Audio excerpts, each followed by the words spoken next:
City Talks with Reuben Abati. City Talks with Reuben Abati on your number one lifestyle station, City 1051 FM. On this show, we talk about stories of political and human interest that affect us as Nigerians and also as members of a global human community. Today, we'll be discussing GDP, year-on-year, quarter two growth, and NMPC profitability. And to guide us through this, we have a special guest. And it is with great pleasure that I welcome onto this program Dr. Muda Yusuf, an economist, a former Director General of the Lagos Chamber of Commerce and Industry, LCCI, and a private sector activist.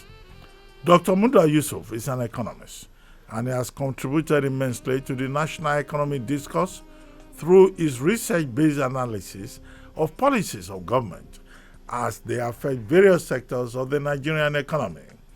Dr. Yusuf obtained a bachelor's degree in economics from the University of Ilorin and a master's degree in economics from the University of Lagos.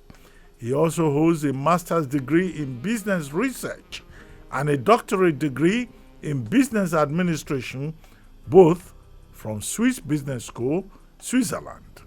He has participated in various high-level public policy advocacy dialogues at both the federal and state levels, with the aim of fostering private sector participation in Nigeria's economic development.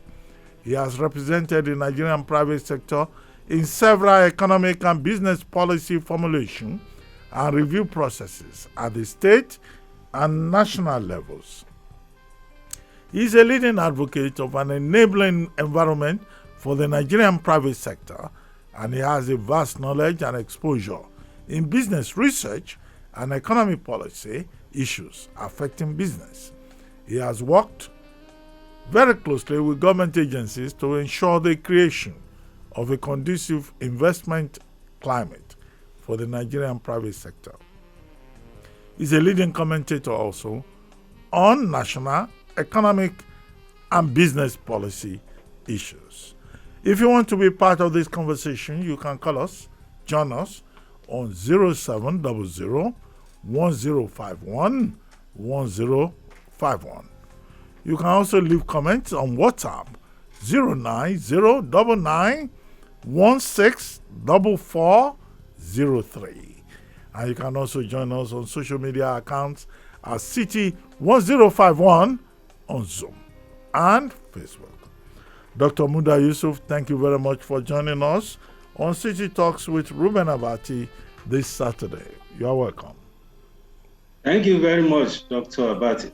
It's a pleasure to be with you. Yes, it's a pleasure also here to have you with us, joining us in the studio. Very quickly, the Buhari administration has had two very positive news this week. We've been told that GDP, year-on-year growth, quarter two compared to what we had a year ago, has increased from a minus 6.10% growth. We now have year-on-year about the same time in 2021, an improvement of 5.101%.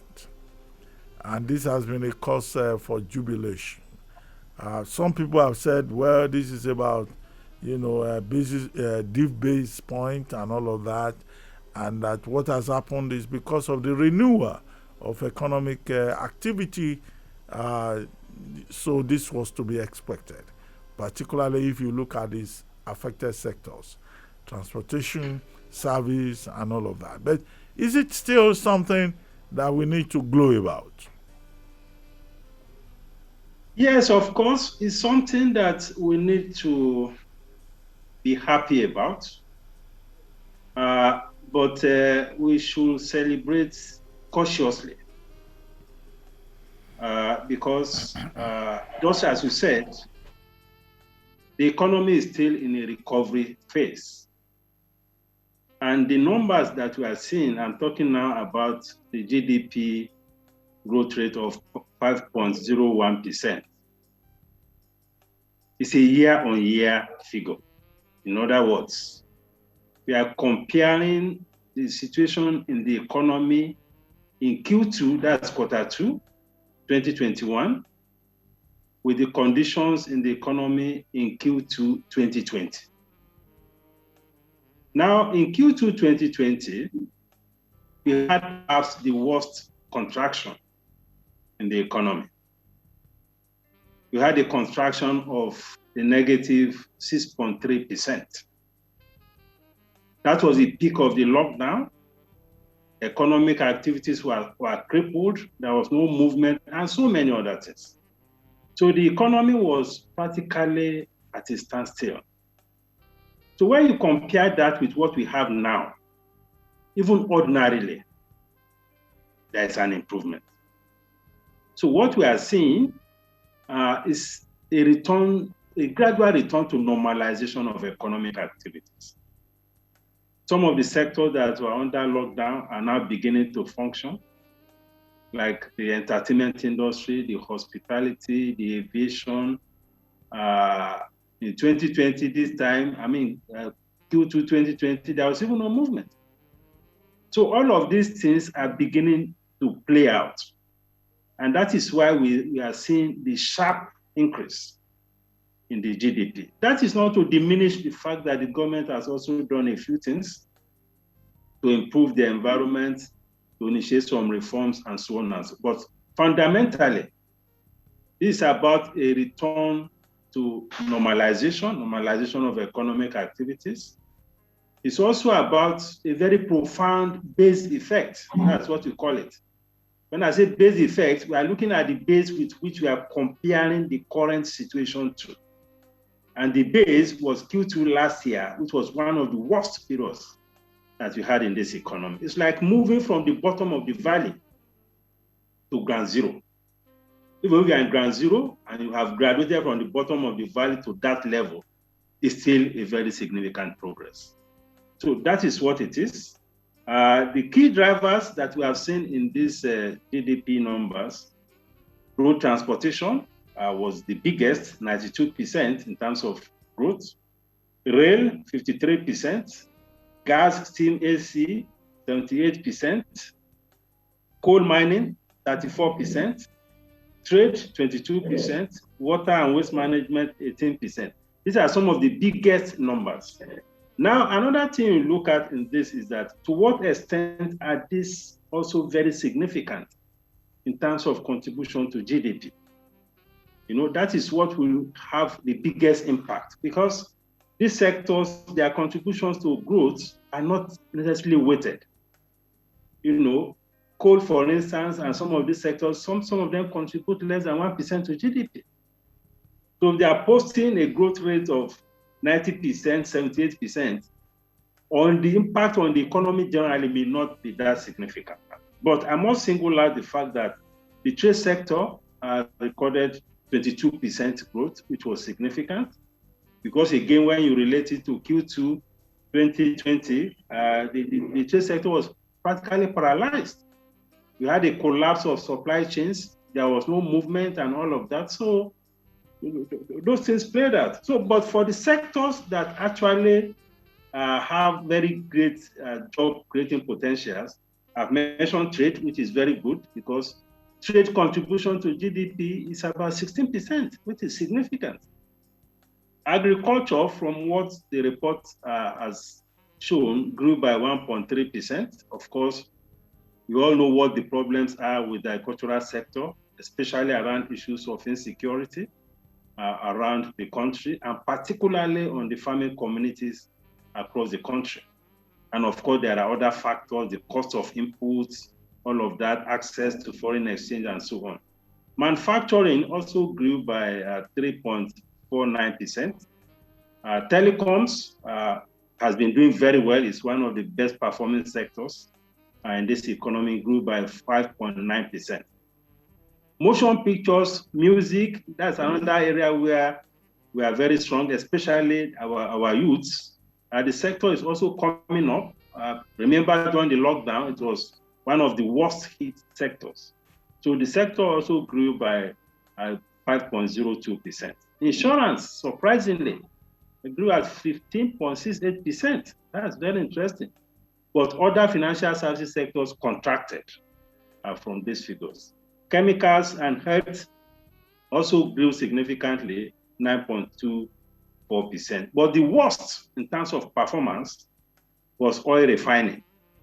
And that is not surprising because all our refineries have practically collapsed for a number of years. They have been posting losses.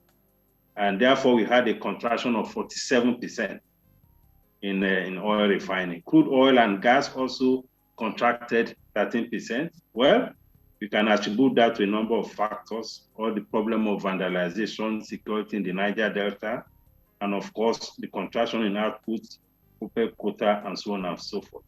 So this is the picture. But what is important in all of this? Because when you go to the man on the street, and you tell the man on the street that there's good news, that the GDP has grown by 5.0%. I'm sure the average man will just be looking at you, and so what? Especially given the current condition that the citizens are going through, particularly with respect to prices, inflation, and the implication of that for poverty. It has never been this bad for the common man in a long time, when access to basic food, basic things in the economy is becoming extremely, extremely difficult. And on top of that, you have high unemployment and all of that. So connecting this GDP performance to the welfare of the people, I think is something that is extremely paramount. Okay, which is really my next concern, Dr. Yusuf. And to ask you that, look, there seems to be some kind of disconnect between the figures that have been posted by the Bureau of Statistics and the supply side of the economy. And you've already just touched on it. So are you saying that the figure of 5.01% year-on-year growth on GDP is fake, and that is something that has been exaggerated? Is that your suspicion? No. I wouldn't say it was fake. I would say that based on the metrics of measuring GDP year on year, this is likely to be correct.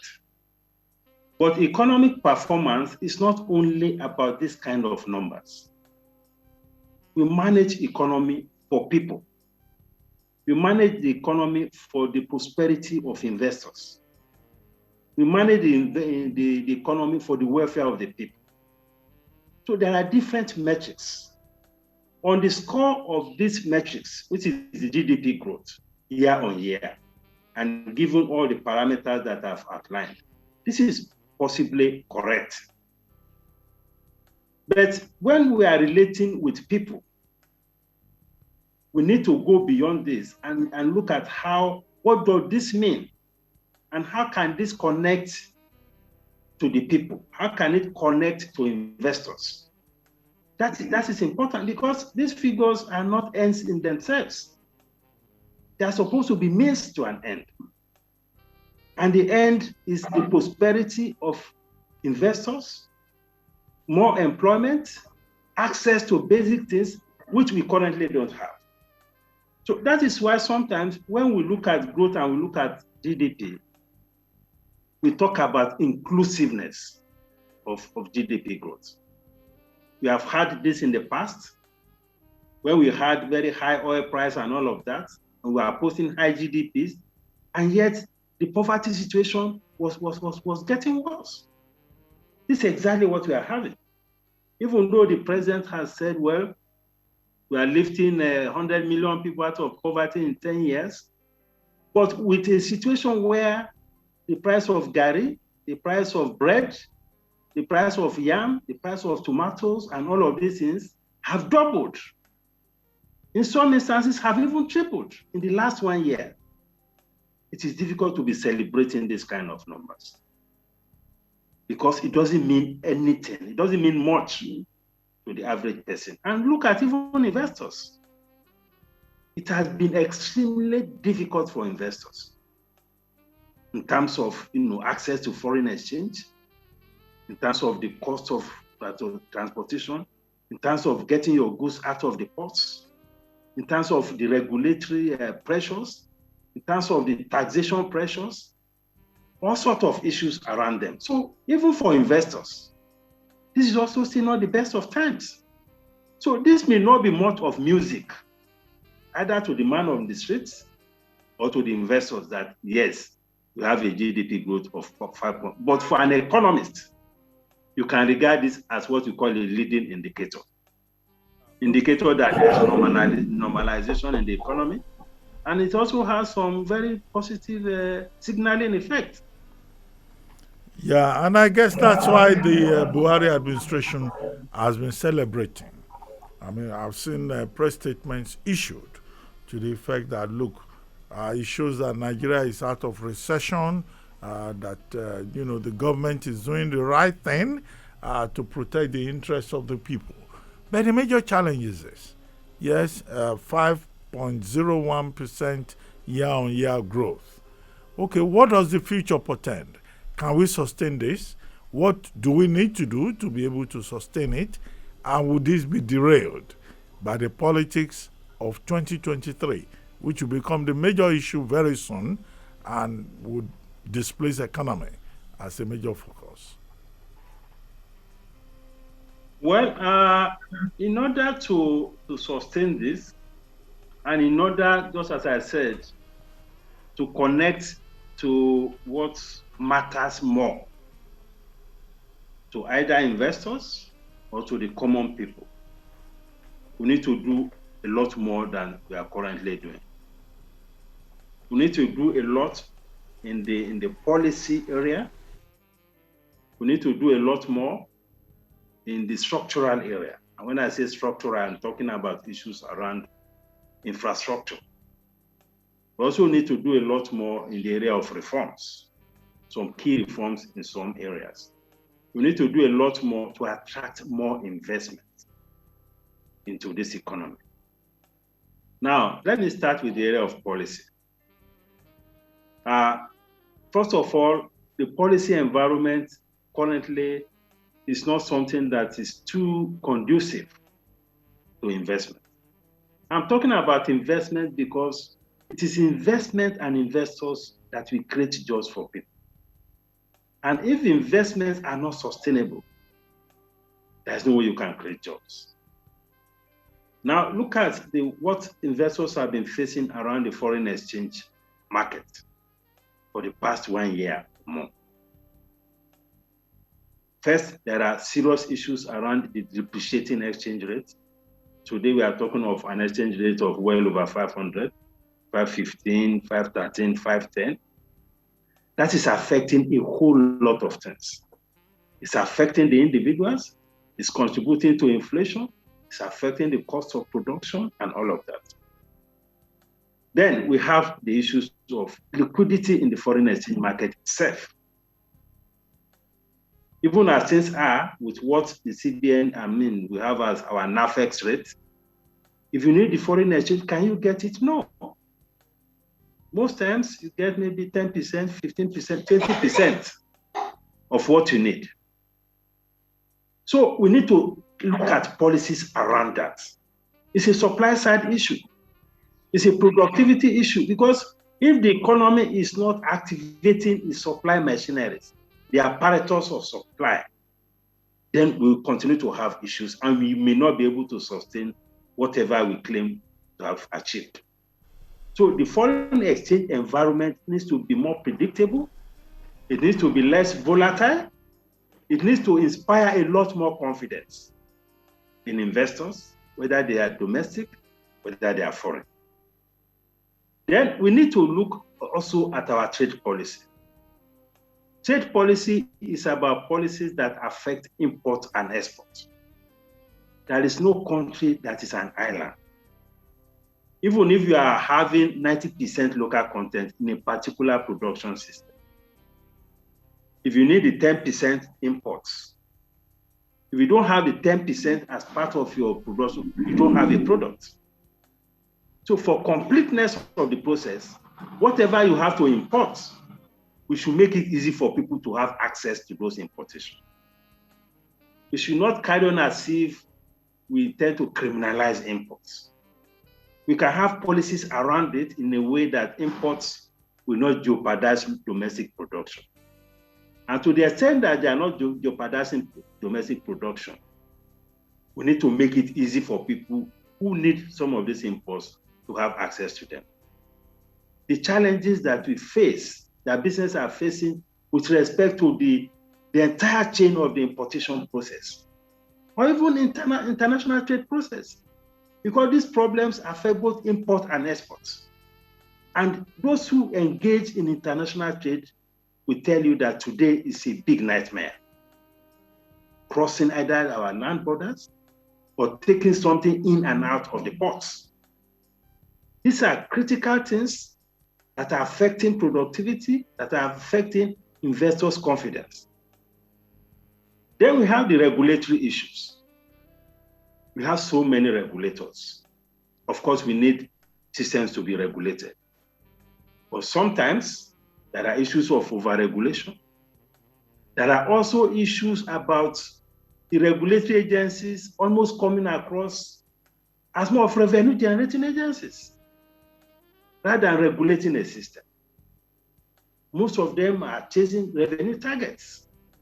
And in the process, they put a whole lot of pressures on those who are doing business, including small businesses. And this is not just about a federal issue. It's an issue that is, coming also from both the states and the local governments. You set up a business today, even as an SMEs, the first set of government agencies that will visit you are the people who are coming to ask for one form of levy or fees or tax or the other. That should not be the case. We have seen businesses, even when they are posting losses, the revenue agencies are after them.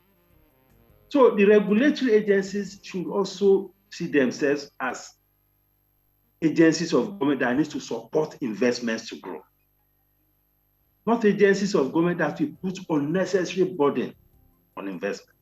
Well, Dr. Yusuf, if I get you well, you are saying that it's not yet Uhuru and that we don't need to celebrate too early because there are issues with the foreign exchange regime, with trade policies, and also with the performance of the subnationals, the states, and the local councils. Well, I mean, I like the point you made about foreign exchange. You recall that the CBN recently switched policy with regards to foreign exchange assets and moved from the bureau de change to the banks. The banks are now primary producers, providers of invisibles, of managing the foreign exchange market. And the Bankers Committee and other committees have said, oh, these are guidelines as to how you can access foreign exchange, particularly for invisibles within the Nigerian environment. What do you think in terms of the wisdom or the unwisdom, if I may use that phrase, of the CBN's move in that direction? Well, I must empathize with the Central Bank of Nigeria. The CBN governor has been very passionate about ensuring that there is sanity in the foreign exchange market.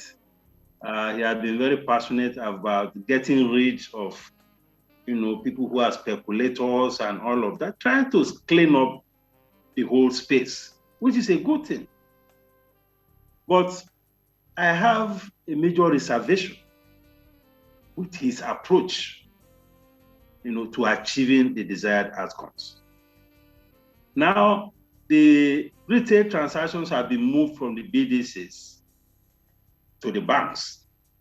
Don't forget, at the point of transiting to the banks, exchange rate depreciated further to over 500. Now we have this thing sitting with the banks. Have we seen any improvement yet? Certainly not. So the issue are much more fundamental than relocating the transactions from BDCs to the banks. First of all, this economy is driven a lot more by SMEs and the informal sector. The BDCs are generally more accessible to the SMEs and this informal sector players because they are more, they are ubiquitous, they are all over the place. Minimum documentation, the processes are all sorts of convenience that it provides. That's not to diminish the fact that maybe there have been some abuses, which you cannot run away from. What is important is to have a framework to identify whoever has committed infractions and deal with them. Now we have moved these things to the banks. We are still waiting for the improvement to happen because you now have issues of documentation and all of that. The banks already complain that people are trying to abuse the process. The same stories that we have with the BDCs is what we are now having with the banks. When this policy was announced, my impression was that we were just kicking the can down the road. Kicking the can from the BDCs to the banks. Because the fundamental problem is a pricing problem. Unless you have a market-based exchange rate management, you continue to have these problems.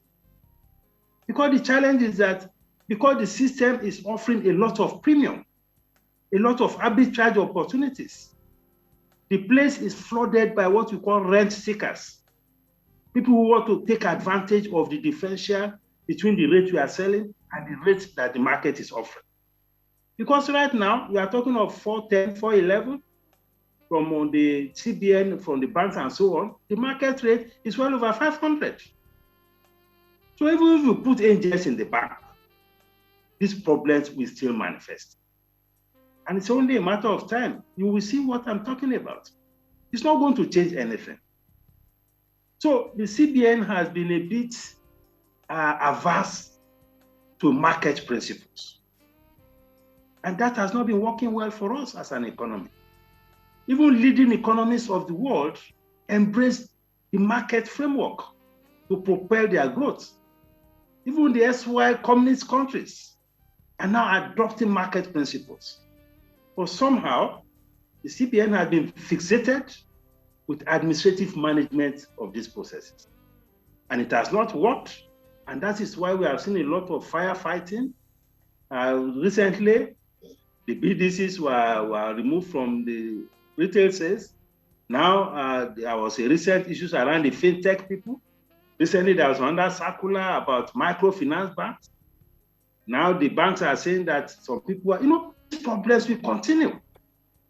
And the best way to clean the space and eradicate the parasites in the foreign exchange market, and there are so many of them, is to allow a market-based principle for the management of the foreign exchange. That does not preclude intervention by the CBN. We intervene in a way not to distort the market, but to see how we can support the supply side. And this principle, this approach of the CBN is also obstructing supply. Because if you are bringing in foreign exchange to this economy today, if you are bringing it through the normal channel, the rate you get is 410. Whether you are talking of foreign direct investment, you are talking of diaspora remittances, you are talking of export policies, it's 410. Is that an incentive for people to bring in their forex? Rather than encourage them that, okay, negotiate with your bank. Whatever the market rate is, let your bank give you. And that will help to boost supply.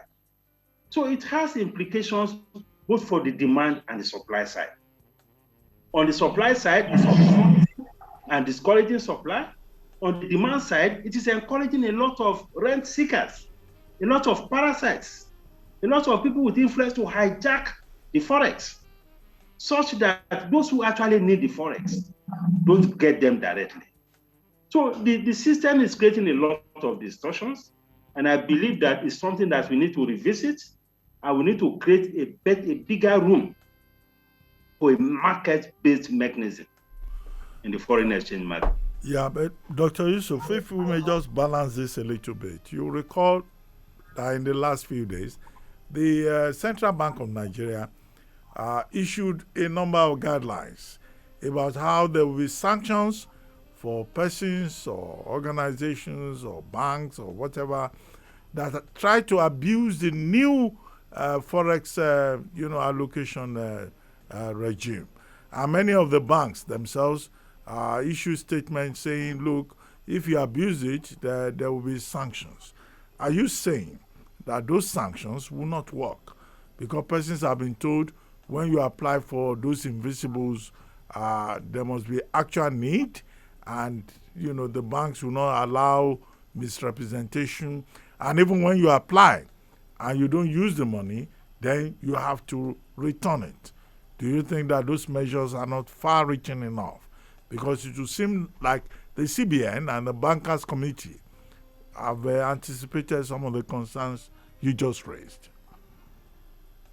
You see, if you have a fundamental problem, because what is happening now is fighting the symptoms rather than the causes. If you continue to focus on symptoms, you cannot achieve results. And I can bet it. Let's wait for this thing to work for a month or two. We can come back and discuss it. You can't achieve any results.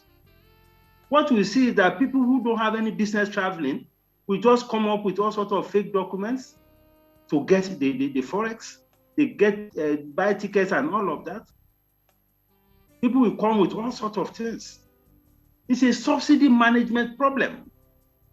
And what you cannot successfully manage it, we have had similar experiences in the past in some other sectors.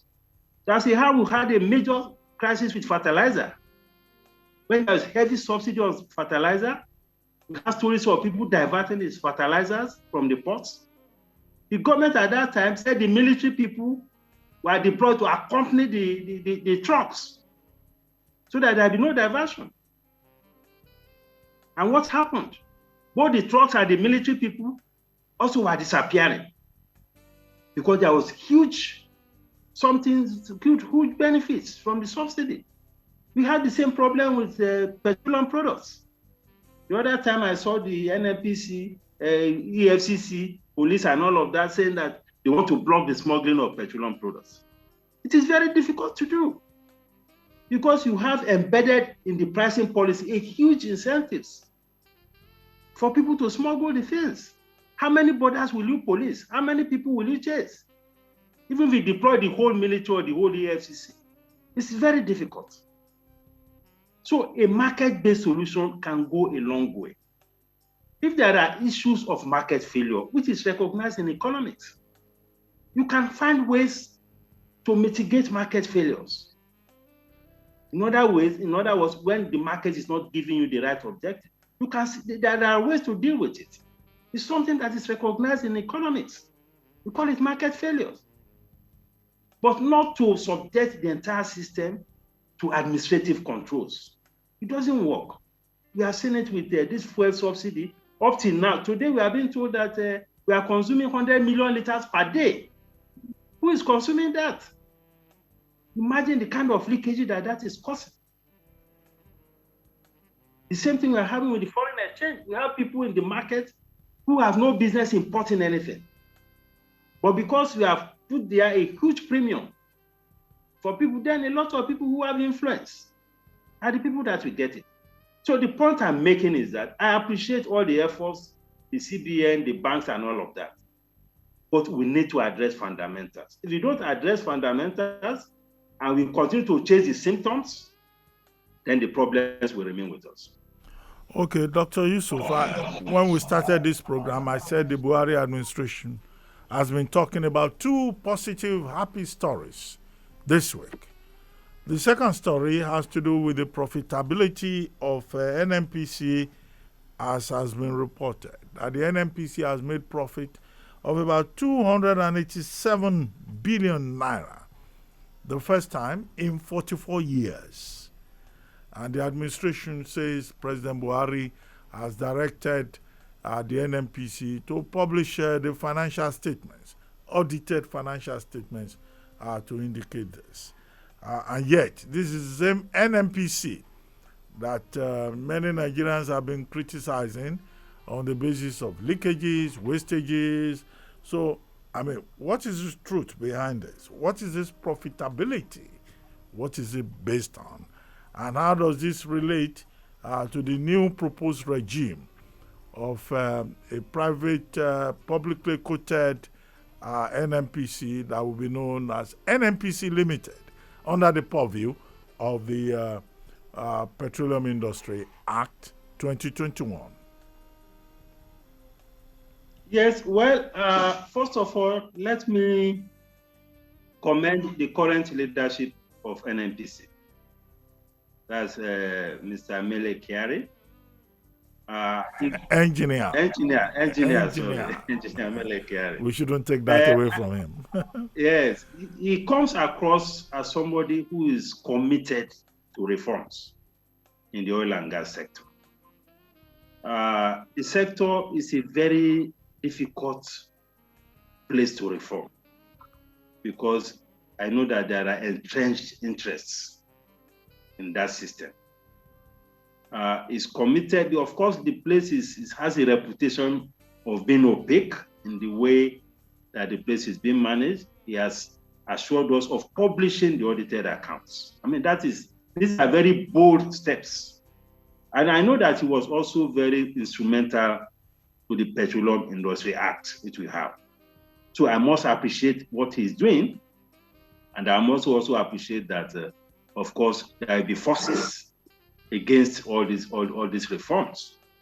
Having said that, first, this is one of the biggest surprises that we have seen, because we had a loss of 803 billion in 2018, a loss of 1.7 billion in 2019. Now we are talking of a profit of 287 billion.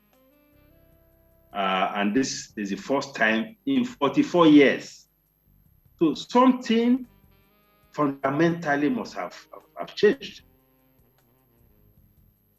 First, the NMPC GMD has indicated that a lot of things have happened in terms of the use of technology, cutting losses, and all of that.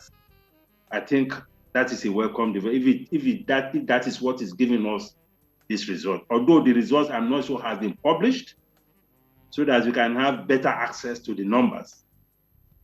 Secondly, it is also possible that there has been a reworking of the accounting system or accounting reporting processes, which has now changed, the configuration of the accounts. Because if you talk to accountants, they have different strategies of working out an account, to make it look quite positive and all of that.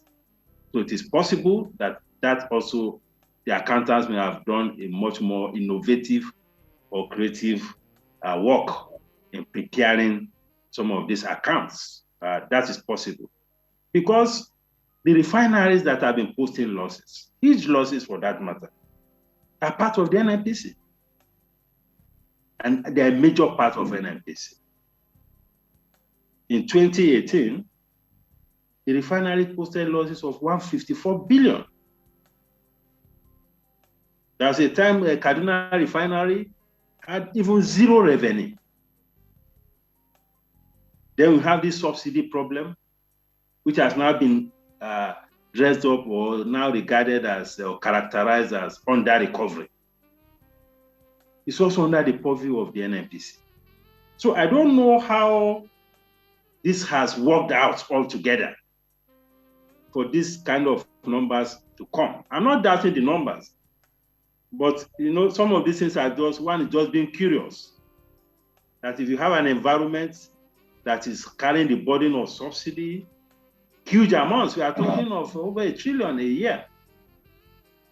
An environment that is carrying huge losses from the refineries, and yet you have this profit. I think it's something that we need more information, and I'm sure that will come from the audited accounts when they are published. But I must commend the fact that the current GMD is very committed to transforming the oil and gas sector, committed to reforms, because NNPC is one of the biggest platforms for patronage in government. I mean, for you to be there, I mean, it says a lot.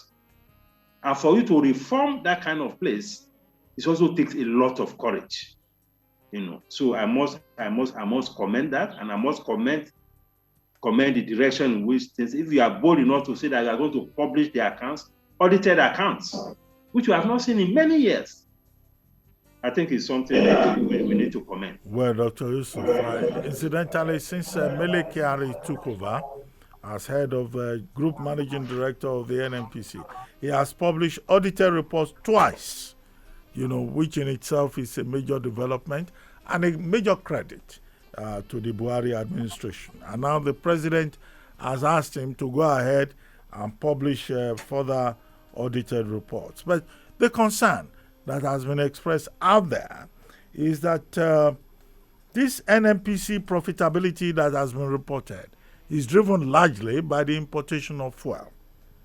Now, so what will happen if we stop fuel importation and the Dangote refinery begins to produce by next year?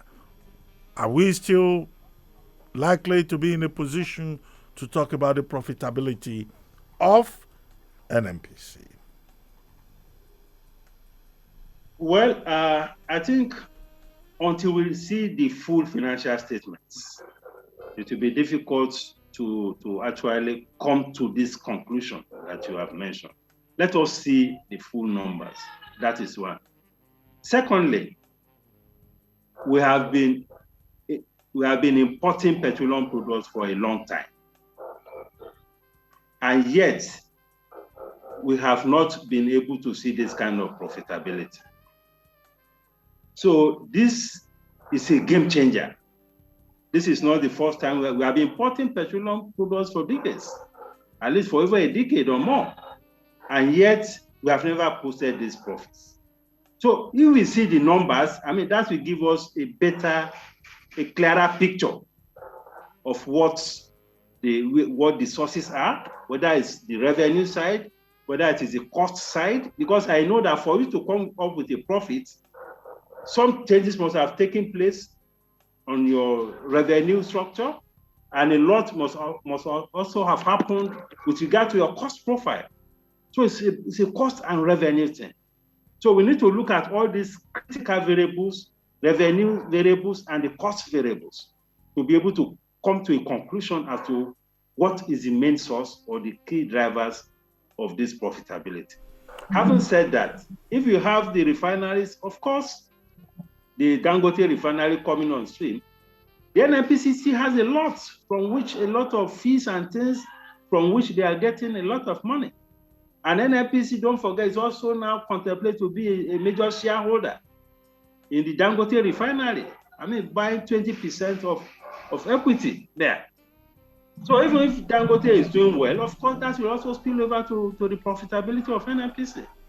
So I'm not sure that will take much away if we have current commitments sustained in the NNPC to ensure that we clean the place a lot more. Okay, Dr. Yusuf, we're going to throw the lines open now.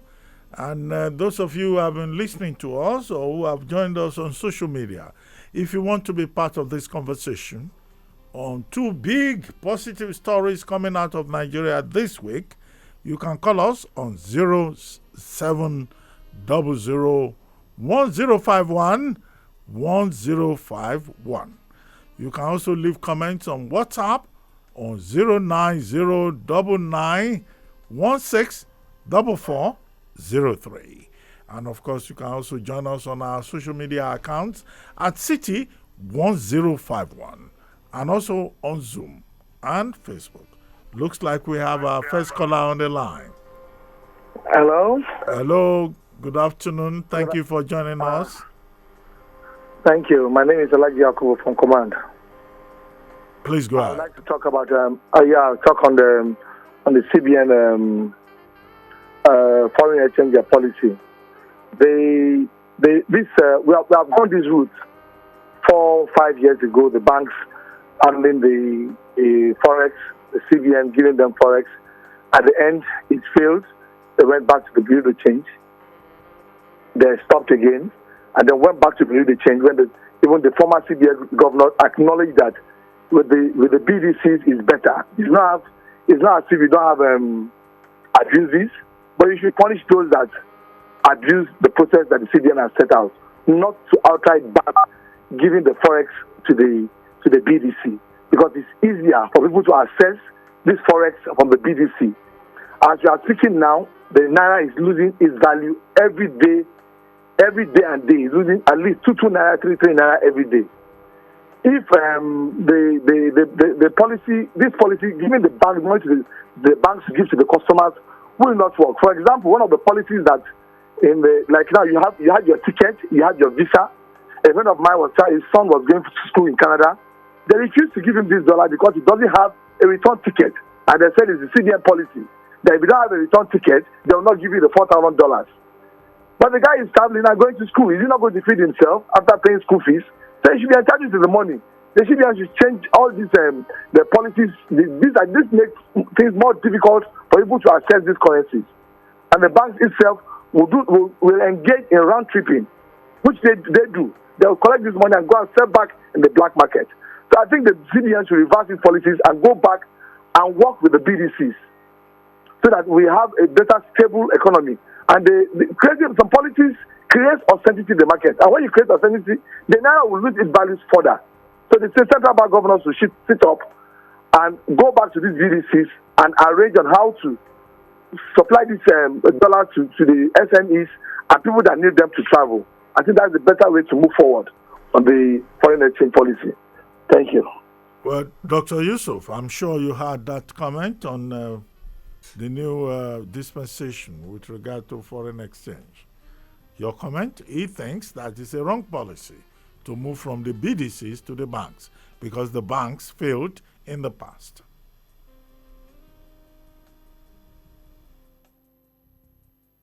Yusuf, are you with me? Hello? Yes, I'm with you. Yes. Well, I cannot agree more with him because the problems we are running away from the banks, from the BDCs, I think it's even getting worse with the banks. But just as I said, I think it's time that we tell. Maybe it's still early days.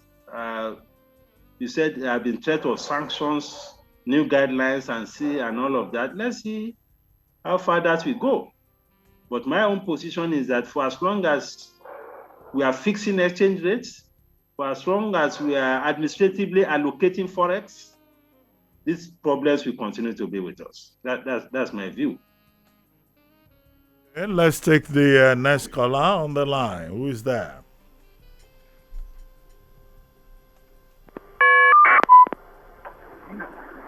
Hello. Hello, good afternoon. Thank you for joining us. Please go ahead. Yeah, CJ, good afternoon. Go ahead. Good afternoon. Dr. Yusuf is listening. Yes. Yes, this is Joe from Dariga. I want to digest some certain things. I'm asking this question. If the refinery is on stream, maybe by next year, it start working, do we talk about, since NNPC is putting a lot of, they have 20% shareholding there, are we still going to incur this, what do you call it, these expenses from importation of the fuel? So this is my question. So please explain me, because a lot of Nigerians have been anticipating that maybe if we switch over to Dangote, there will be no taxes or this importation of fuel we are incurring, the taxes we are paying on them. Please explain to me a little bit. Okay, Dr. Yusuf, you heard him. Did you hear him? He was saying that... Not clearly, yeah. Okay, he was saying that if by next year we have the Dangote refinery on stream, 650 million barrels of finished product petroleum per day. that would Nigeria still have the need to be importing fuel, or that will just solve the problem of importation? If I may add to that, maybe by extension, what then happens to the refineries that we have in Kaduna and Warri and in Port Harcourt? Well, if Dangote refineries come on stream, hopefully next year or so, of course, it's going to ease the pressure in terms of the importation of petroleum products. The capacity of the refinery is far, far more than the domestic demand. Domestic demand, if not for the factor of smuggling and all of that, should ordinarily not be more than 50 million liters a day, or even less. But because of the distortion in pricing, we are seeing the ballooning of the demand. The borders are porous, so these products are we are practically serving the entire sub-region, even far beyond. So the coming on stream of Dangote refineries should put a stop to the importation of petroleum products. And it should also help to stabilize prices. Because part of the reasons we are having issues with petroleum products, particularly those of them that, of course, all these things are foreign exchange dependent. Whether you are talking of diesel, you are talking of PMS, kerosene, aviation fuel, they are forex dependent. And the impact of foreign exchange and exchange rates on these prices are huge. The impact on subsidy is also huge. So if we're able to domesticate, internalize the production and the transaction, we get crude from here, we refine it from here, which is what all this backward integration policy is all about. It should crash the price. So the production cost is likely to come down because the cost, you remove the cost of freight and all of that, it's likely to come down drastically. So that, for me, is something that should bring down the cost because we are no longer importing. It will also, ease the pressure on our foreign reserves because close to 30% of our reserves of foreign exchange is being expended on the importation of petroleum products. So if we take that pressure off, that will also ease the reserve and possibly even strengthen our currency. So it has implications for domestic capacity in terms of supply. It also has implications even for our reserves and for our exchange rates. And you talked about the other refineries. The thing is that even for Dangote, it's not just about local market, it's also about export market. Even though we are talking about transition to renewable energy and all of that, that will still take some decades for that to manifest or to take firm root, especially in Africa. It will take some decades. So there's still a huge market for petroleum products outside of this country. And it's not just about PMS. We have diesel, we have aviation fuel.